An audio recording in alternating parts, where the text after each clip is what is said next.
بسم الله والصلاة والسلام على رسول الله صلى الله عليه وسلم. تخيل معايا ربنا سبحانه وتعالى خلق أرض وسماء وبحور وجبال، لكن مع الجمال ده كله قال: أعددت لعبادي الصالحين ما لا عين رأت ولا أذن سمعت ولا خطر على قلب بشر. يعني مهما تتخيل الجنة أجمل، مهما تحلم الجنة أعلى، مهما تتمنى الجنة أعظم. إحنا شباب عايزين راحة وعايزين فلوس وعايزين نجاح، بس كل ده بيخلص. إنما الجنة رضا وسعادة ونعيم وأمان، حياة بلا خوف بلا مرض بلا فراق. الدنيا بتاخدنا مع السوشيال ميديا والشغل والضغوط والذنوب والصحبة، ومع الزحمة دي بننسى إن ورا الذنوب دي الباب ده بيوصل للمكان، يا إما جنة يا إما غير كده. النبي صلى الله عليه وسلم قال: من خاف أدلج ومن أدلج بلغ المنزل، ألا إن سلعة الله غالية، ألا إن سلعة الله الجنة، أو كما قال رسول الله صلى الله عليه وسلم. الجنة سلعة بس غالية، عايزة شوية مجاهدة، عايزة شوية صبر، عايزة شوية مقاومة. تخيل إن أول خطوة ليك في الجنة ملك من الملائكة يبتسم ليك ويقول لك: سلام عليكم بما صبرتم فنعم عقبى الدار. أنت متخيل معايا المشهد ده؟ تخيل لما تدخل وتلاقي نهرين من لبن ونهر من عسل ونهر من خمر لذة للشاربين.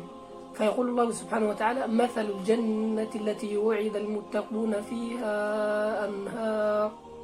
تخيل شجرة سيدنا النبي صلى الله عليه وسلم قال: يسير الراكب في ظلها 100 عام لا يقطعها، يسير الراكب في ظلها 100 عام لا يقطعها. تخيل بيوت مش مبنية من طوب ولا زجاج، ده لبنة من ذهب ولبنة من فضة. تخيل شباب الجنة لا يتعبوا لا يكبروا لا يمرضوا. تخيل ان احلامك اللي بتتمناها هنا في الجنة هتتحقق بدون تعب بدون خوف من بكره. الجنة مش للمشايخ بس ولا للناس اللي مش بتغلط، الجنة لينا كلنا، بس للي بيحاول حتى لو بيقع 100 مرة. عايز الجنة؟ صلي ركعتين كل يوم لله، بس خلي ليك عمل خفي محدش يعرفه. اسمع كلام ربنا واقرأ 10 آيات يوميا مثلا. صلي على النبي صلى الله عليه وسلم كتير. ابعد عن الصحبة اللي بتسحبك بعيد. عايز تشتاق للجنة؟ اسمع عن وصفها، تخيل نعيمها، قارن بين تعب اليوم ونعيم بكرة، وافتكر دايما انك هتعيش فيها للأبد. وليه لازم نفتكر الجنة كل يوم او كل فترة؟ لان الشهوة قوية، ولان الغاءات كتير، ولان الفتن مفتوحة، واكتر واحد محتاج الجنة هو الشاب.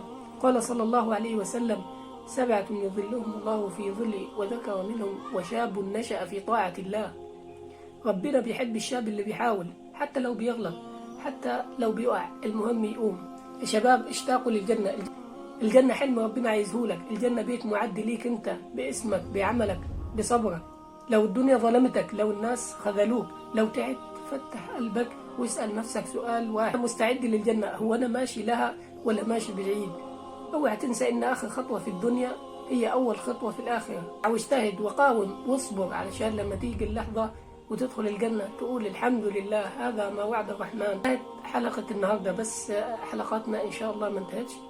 أستودعكم الله الذي لا تضيع ودائعه.